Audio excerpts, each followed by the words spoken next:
Hey everyone, I'm Andrew. I'm Dennis. And we are the Crafty Lumberjacks. Yes, welcome back to HGTV Handmade. Can you believe it? We have never tried wood burning before. It's true. Yes, we are the Lumberjacks, but we don't know how to wood burn. Don't tell anyone. So today we are trying to wood burn. We can do it, we can do it. And I have a basic starter kit here. It costs about $20, maybe $30 at the craft store. It's by Walnut Hollow. And I have another one by Walnut Hollow. It's for more advanced levels, and it's about $100. Sometimes you can find it for around $70. Let's pop them open and see what's inside. Yeah, I like this. This has like a little container. You can keep everything together in here. Whoa, mama.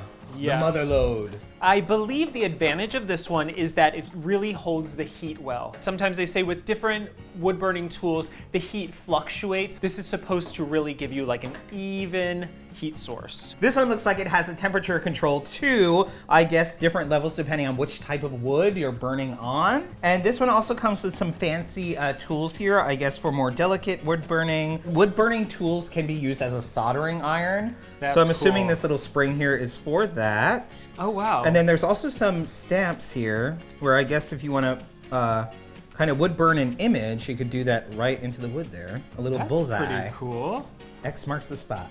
Mine comes with some really, really nice looking fancy Ooh, tips. oh my It comes with gosh. 4 in total.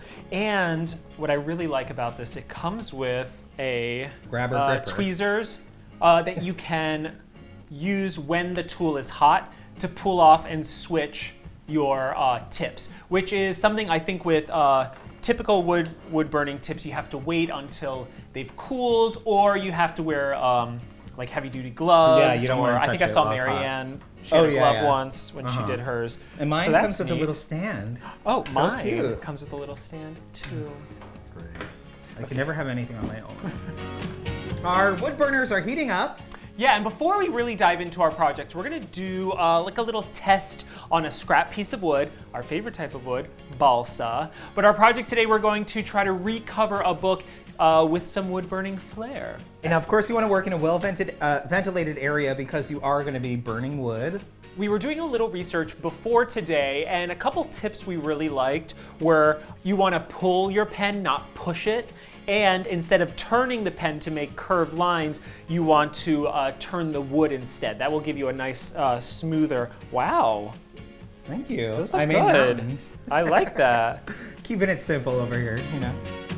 And of course they come with all the different pieces, so it depends on what you want to create.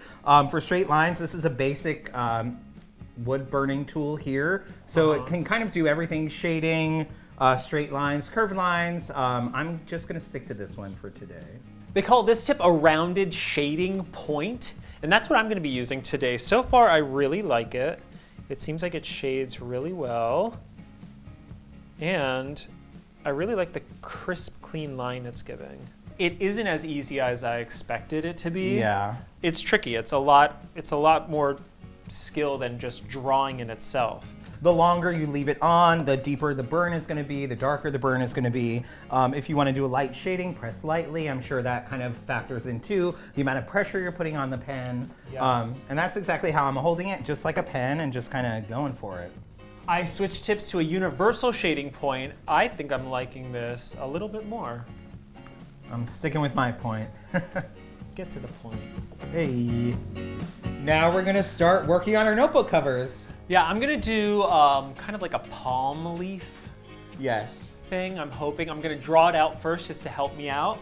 And I'm just going to try to create like a mid-century modern simple design with just lines and patterns. The tip is very straight. I'm just going to kind of do my best to create straight lines. Living on the edge. Yes. This is going really well. I just mapped it out lightly, and now I'm going to just give it a go. It is hard to get an even line. It takes a little bit of work, but I feel like that probably just takes a lot of practice. How's it going for you? I have all the regrets.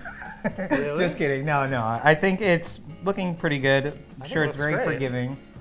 It's really about equal pressure and constant moving. If you sit on the wood even just for a split second, it starts to really burn in. Yeah. So I do think it just takes a lot of practice, but I'm having a good time. I'm feeling pretty And fancy. I'm feeling, if anybody wants to know, Nope. I feel a repeating pattern is the way to go for a beginner because you kind of, obviously it's not perfect, but it looks pretty good. That looks really good. I kind of stole what you're doing and I'm doing something similar, just lines. I think lines for beginners, perfect choice. Yes, keep it simple. They look pretty good for our first attempt. Yeah, they look great. And wow. One other trick we're gonna do now is we're gonna use some watercolor to paint right over our wood burning. We think that's gonna help mask any mistakes and kind of just tie everything in together. Yeah. Wow, the watercolor's dry. I really love just the mix between the watercolor and the wood burning. Yeah, it looks really cute. That looks great. I love it. So now we're gonna use some adhesive to glue it right onto the top of our book here, and then use some binder clips to help hold it down. Yeah. And you just want to make sure that you can still open your book once you glue on your balsa wood there. And then for the spine, we're just going to decorate it with some felt here. We're just going to use the glue here to glue on our felt right to the edge of the book there, right on the spine. I'm so in love with it. I love mine too. It looks so good. Yeah, they really do. I had a really fun time wood burning today. Yes. The more expensive kit, I don't know if you need one if you're just starting off, but I really did like all the bells and whistles. Yes, and that's probably great for people who are very advanced at wood burning. Definitely. And when you're doing more intricate designs. I think the one I had, the starter kit, worked just as well, had all the bells and whistles as well, and it's perfect for a beginner. Let us know if you've ever tried wood burning. We'd love to hear about your experience. Yeah, and what you would make if you tried wood burning too. Yes, give us a thumbs up and subscribe. And we'll see you next soon. time. Bye.